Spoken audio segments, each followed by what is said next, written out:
So as expected today, we got the Path to Season 2 community update, deep dive blog, whatever you want to call it, tweeted out to us. So we're going to deep dive and dive straight into it.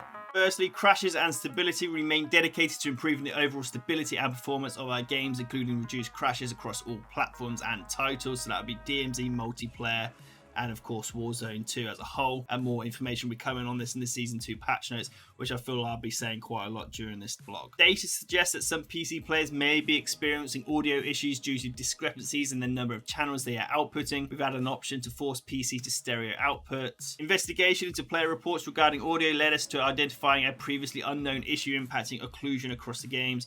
Audio occlusion is a filter that is applied based on the type of material that an object or structure is composed of, primarily based on its thickness and how it blocks the full frequency of a sound.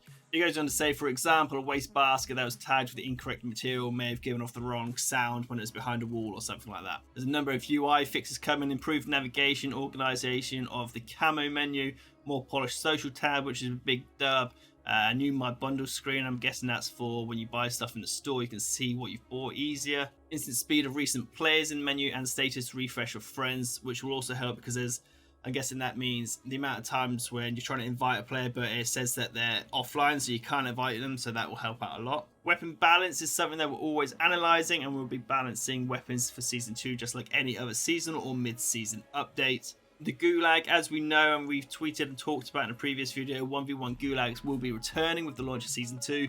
With this change, players will see the return of the original Warzone overtime mechanic, the domination style flag control point in place of the jailer. In order to bring this change along sooner, we've edited the existing Season 1 Gulag for a better 1v1 combat, but they are actively working on a dedicated 1v1 map for the future seasons. We've updated the pool to include assault rifles, submachine guns and light machine guns.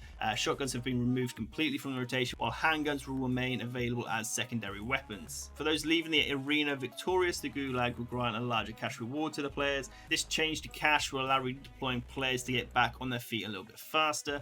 Alongside increased victory cash rewards mentioned in the previous section, the Gulag will now spawn cash as ground loot to encourage reward players willing to prowl the arena, which I think is a really good idea. Additionally though, they are increasing the lowest value of cash piles from ground loot to 800 up from the previous 100, and the same for cash registers. The minimum amount will be now $500. That's a huge buff to cash flow. And in addition to this, cash can be acquired via ground loot containers and White Stronghold supply boxes throughout Al Mazrah that can no longer be found in the basic legendary supply boxes, which sounds pretty fair to me. As announced last week, we're shifting away from loot, windows and menus to the floating loot that will now drop out of all containers in the world, similar to loot from supply boxes. So basically going back to how it was in the previous Warzone, which is something that I couldn't get why they changed in the first place. So that's a really good change. This change is intended to improve the pace of the gameplay, which it will, by minimizing time spent navigating UI and getting players back on their feet faster. This does though mean they are getting rid of the backpack, so everyone will now spawn and start the whole game with the same size backpack, which should eliminate the people that hoard the kill streaks and self-revives, so it should be a lot better for everyone. Season 2 will introduce customizable perk packages. This feature will launch with a slightly reduced pool of available perks, which we may slowly reintroduce over time. We want to navigate this particular feature as carefully as possible, ensuring that all available perks provide ample utility and remain viable and balanced options, which sounds pretty cool, especially if they maybe bring different ones into rotation, maybe similar, not quite as similar as the Apex Crafter, but you know, swapping things in and out can change the flow of the game from season to season entirely. And a second loadout drop public event has been added, which means the drops will now happen on the first and fifth circles of each match, which again is a huge change and should affect the overall pacing of the game massively. All players will now start with 3-plate vests. Varying sizes of vests will no longer exist in the Battle Royale loot. Players will be able to burst through doors while plating the way they would if they were sprinting. This change includes a slight increase to the movement speed while plating to enable players to get to cover faster in the moments of need, which is a change that thousands, millions of people have been crying out for since the start, and another thing that they should never remove in the first place. So this is a big dub. Now onto buy stations. In order to make buy stations and their goods easier to access, we've revamped our approach. Spawn locations have been added and adjusted, so hopefully that means they've added a lot more. And spawns will be static across the map, and loadout markers will have unlimited stock at all stations, which is huge again, so no longer there's a limit. It seems like there's still going to be a limit to UAVs, which hopefully they'll address. But the fact that you can get unlimited loadouts is great. They're upping the amount of buy stations, and the fact that they're going to be pretty much in the same space, it seems, all the time. So just randomly being spawned, which was ridiculous. I don't know why they changed it. In Season 2 will bring changes to the rewards players receive for strongholds and black sites completion, as well as additional adjustments to the AI combatant damage. So that'd be interesting to see what rewards they actually give you in addition to what you already get. Maybe you'll get an advanced UAV for just completing a normal stronghold, maybe too overpowered, we'll have to see. And the fact they're reducing the damage of AI again is another big win.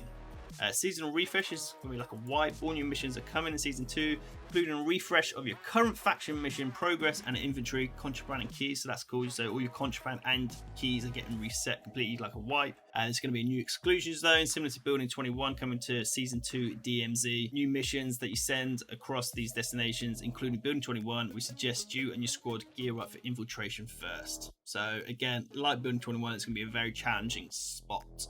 So that's basically similar as to what we've said, but audio as a whole throughout the whole Call of Duty universe should be massively improved from this update, which is a massive perk. And speaking of perks, perk balancing. For Season 2, we've updated the rate at which the bonus and ultimate perks are earned. The bonus perk reducing cost by 50% and the ultimate by 25%. This adjustment will allow players to get Ghost earlier in matches, which will better support players looking to engage more aggressively. Thank the Lord. The original hardcore mode is coming back and it's going to replace Tier 1. 1 week per month Infinity Ward will be creating Twitter poll for fans to vote on what that week's playlist will be. So one that they've done this week was if Shoot the Ship should come back, Shipment, or just Shoot House.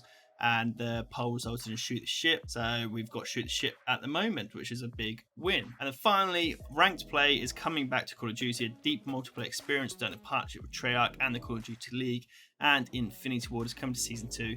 And again, details on the maps, modes, and more will be revealed prior to launch.